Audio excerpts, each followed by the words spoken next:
नमस्कार, मैं युवराज। आप देख रहे हैं डेमोक्रेटिक लाइव। देखिए, कहने को तो बिहार में और सूबे में सुशासन की सरकार है, लेकिन बिना टेबल के अंदर से पैसा गए हुए कोई काम नहीं होता है। इसी का शिकार हो गए हैं जो हमारे साथ फ्रेम में आप देख रहे हैं कि बिहार में जितने भी मदरसा है उसमें किस तरह का फर्जीवाड़ा हो रहा है, हम जानते हैं इन्हीं से। कहाँ से आए हैं आप?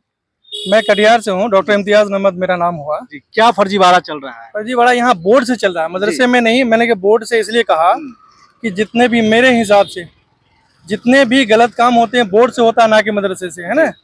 ये लोग क्या होता है, इन लोग की दुकान चलनी चाहिए, है ना। पहले तो जो गलत है उनको दे दिया, फिर तो इसको कोर्ट जाएंगे, जीत के आएंगे, फिर उनको देना ही देना है ना। मैंने क्या किया, ये बिहार का जो है सारे मदरसे के लिए बिहार सरकार ने एक नियमावली निकाला है, प्रबंध समिति गठन नियमावली 2022। इनके हिसाब से सारे मदरसे के जितने भी होंगे नए प्रबंध समिति बनना है, जो कि 3 साल की अवधि के लिए बनेंगे। तो मैंने जब इसका अवलोकन किया तो देखा कि मैं इसके लिए फिट हूँ। मेरे दादा ने इस मदरसे को बनवाया, जमीन दाता वही है। आपके दादा ने? मेरे दादा। तो हक तो आपका बनता है। हक बनता है। और नियमावली इनको बाज़ाब्ता ये कहता भी है कि जो जमीन दाता होंगे उनके उत्तराधिकारी या तो मेंबर हो, सदस्य, सेक्रेटरी, जो भी हो, इसमें से कोई ना कोई हकदार सरकार का नियम ही है। मैंने उसके हिसाब से एक कमेटी बनाया, जो मेरी प्रबंध कमेटी 100% बिहार सरकार की नियमावली प्रबंध समिति गठन नियमावली 2022 को फुलफिल करता है। मेरे यहाँ जमा करने के 3 दिन के बाद अब्दुल हलीम नाम का एक आदमी मेरे घर के बगल में है, वो एक्चुअली में डीलर हुआ करता था। वो डीलरशिप में ही गलत के आरोप में जेल गया, उसको रिजाइन देना पड़ा। उनका काम अब यही बच गया है। तो उन्होंने क्या किया, 3 दिन बाद एक गलत कमेटी बना करके मदरसे में डाल दिया। वो क्यों डाला? उसमें इस मदरसे में इसी अब्दुल हलीम लोगों की कमेटी द्वारा 5 अवैध टीचर को बहाल किया गया था, जिसकी कोई इंटरव्यू नहीं हुई थी। तो और दूसरी बात है कि मदरसे के जितने भी पेपर उठा के जला दिया गया और हिंद मुल्क का मारपीट किया गया, राष्ट्रीय ध्वज अपमान फहराता रहा, वो लोग बैठा रह गया। तो कई मामलात में जब वो कमेटी इसमें एक्शन लिया कि आप गैरहाजिर हैं, आप जो है राष्ट्रीय ध्वज का सम्मान नहीं जानते हैं, आप टीचर किस बात के। दूसरी चीज़ हो गई, इतना ही नहीं, उन्होंने अप्रोच किया डीएम को कि साहब हम लोगों की बहाली हुई है, हम लोगों को तनख्वाह नहीं मिल रही है। तो डीएम ने आदेश किया डीओ को, डीओ ने डीपीओ को कहा कि आप जो दोनों पार्टी को हियरिंग करेंगे और हियरिंग करने के बाद जो सही हो वो देखें। तो उन लोगों ने साफ लिखा हुआ है, उनके जो आरटीआई से मैंने कॉपी लिया डीपीओ साहब का, कि इकरामुल हक एवं अन्य 5 जो अवैध था, इनके द्वारा कोई भी साक्ष्य मौजूद नहीं है कि वो वहाँ पे कार्यरत है, इसीलिए उनकी तनख्वाह रुक गई। तो प्रॉपर तरीके से, विधिवत तरीके से कमेटी ने उनको पहले नोटिस किया रजिस्टर्ड डाक द्वारा, उससे शोकॉज पूछा गया, फिर उनकी सस्पेंशन बिहार के मदरसा बोर्ड में भेज दिया गया, मदरसा बोर्ड में मंजूरी हो गई। फिर उनको जो विधिवत तरीके जो समय दिया गया, समय देने के बाद फिर उनको डिस्चार्ज भी हो गया यहाँ से अप्रूवल। वो अभी कोर्ट में गए हुए हैं, उनका अपील संख्या स्पेशल सचिव के पास, स्पेशल डायरेक्टर के पास 39/2021 पेंडिंग है। ये कहाँ की मदरसा है? मदरसा नंबर 646 मदरसा है, ग्राम सिकुड़ना, कदवा, कटिहार। अच्छा। मदरसा नंबर 646 के ही प्रबंध समिति का मामला है, जो मैंने उजागर किया था। मैंने अपना सचिव पद में था, मैंने यहाँ पे जमा किया। लेकिन चेयरमैन साहब से ये जब पहले टर्म में बना, ये जमा हुआ क्या 24/9/2022 का मामला है। जमा किया, बहुत दिन तक ये लोग जब कुछ काम नहीं किया, तो मैंने जाके आकर डीलिंग से मिला। डीलिंग है यहाँ के रियाजुद्दीन साहब। उन्होंने कहा कि आपका जो कमेटी बना है उनका डॉक्यूमेंट्स तो है ही नहीं फाइल में। हमने कहा मेरे पास साहब तो मेरे रिसीविंग है मेरे पास। रिसीविंग दिखाया तो उन्होंने कहा कि आप एक कॉपी लाके मुझको दोबारा दीजिए। तो आप समझिए कि वहीं से डे 1 से ही, और अब्दुल हलीम जो फर्जी है उनका कॉपी ऑलरेडी है, फाइल में मौजूद है, लेकिन मेरा नहीं है, जैसा कि डीलिंग ने कहा। तो मैंने क्या किया, तो चमत्कार हो गया। ये मामला वहीं से शुरू हुआ। तो मैंने रिटेन रूप से अध्यक्ष और सचिव के नाम पे ये कहा कि जो एक तत्व को, सही चीज को छिपा करके गलत आदमी को फायदा पहुंचाने का काम डीलिंग द्वारा किया जा रहा है, इस पर सख्त कार्रवाई की जाए। लेकिन सलीम साहब ने, ना ही अब्दुल सलाम अंसारी साहब जो कि यहाँ के अभी आपके सचिव है, कोई कार्रवाई नहीं किया। इन लोगों का मनोबल बढ़ता चला गया। अभी यह हद हो गई, मुझे ये कहा जा रहा है कि वो जो 5 अवैध टीचर हैं जो ऑलरेडी कोर्ट में मैटर सब जुडिस है, उनको आप बहाल करेंगे तब आपको देंगे, ना तो नहीं देंगे। ये बात है। जबकि हमने कहा कि साहब उनका ना डोनर फर्जी है, उनका गार्जियन रिप्रेजेंटेटिव फर्जी है।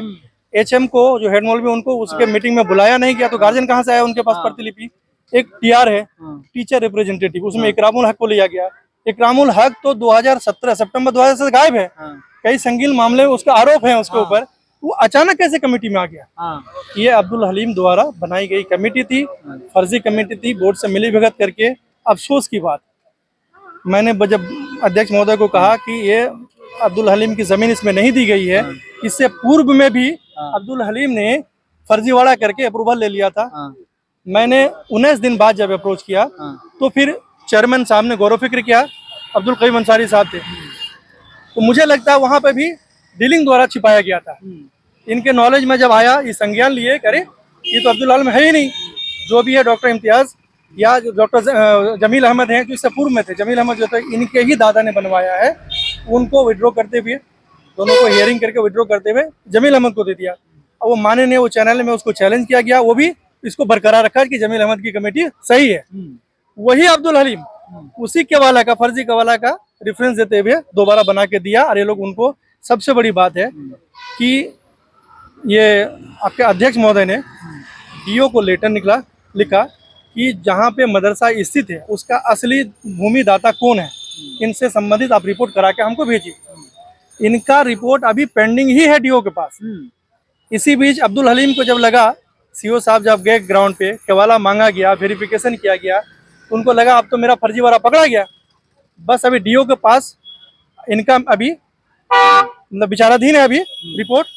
और वो चुपके से आया और डीलिंग से और अध्यक्ष महोदय से मिली भगत करके वो अपना नाम, पैसों का खेल है। उसके बाद वो अप्रूवल ले लिया, अप्रूवल लिया, लेकिन एक कंडीशन लगाते दिया। कंडीशन उनको भी पता है कि मैंने डीओ साहब को दिया जमीनी हकीकत के लिए, डोनर से, भूमि डोनर से संबंधित वो रिपोर्ट तो अभी आया नहीं है। तो देखिए कितना गलत चीज़ है। मैं यही सवाल करता हूँ कि सलीम साहब, मैं आज भी मिला कि सलीम साहब आपको ऐसी क्या जरूरत पड़ गई कि आप ही का रिपोर्ट, सीओ का रिपोर्ट आना बाकी है, तो आप इस बीच उस रिपोर्ट के पहले कैसे दे दिया उनको? कहीं कुछ ना कुछ तो सवाल है। तो मैंने कहा कि 21/8 को रिपोर्ट आ चुका है, आपने कंडीशन लगाया है कि वो रिपोर्ट आएगा तो ये जो अप्रूवल लेटर है ये प्रभावित होगा। उसमें साफ साफ लिखा हुआ है कि this order will be affected if any further clarification done by DO of district concern. तो मैंने कहा कि 21 तारीख को जब आ गया है रिपोर्ट तो आप उनको खत्म कीजिए, मुझे दीजिए। कंडीशन लगा के आपने दिया है, तो मुझे क्या कह रहे हैं, उन 5 का पेमेंट होगा तब, यानी कि उन 5 का, हमको जो डिले करने का एक ही मकसद है, उन 5 का गलत तरीके सरकारी पब्लिक फंड का मिसयूज करना चाहता है, ताकि इनको कमीशन मिलता है। और वो बंदर बाट करेगा पैसा, है ना। तो मेरा यही है कि सरकार का खजाने का दुरुपयोग ना हो।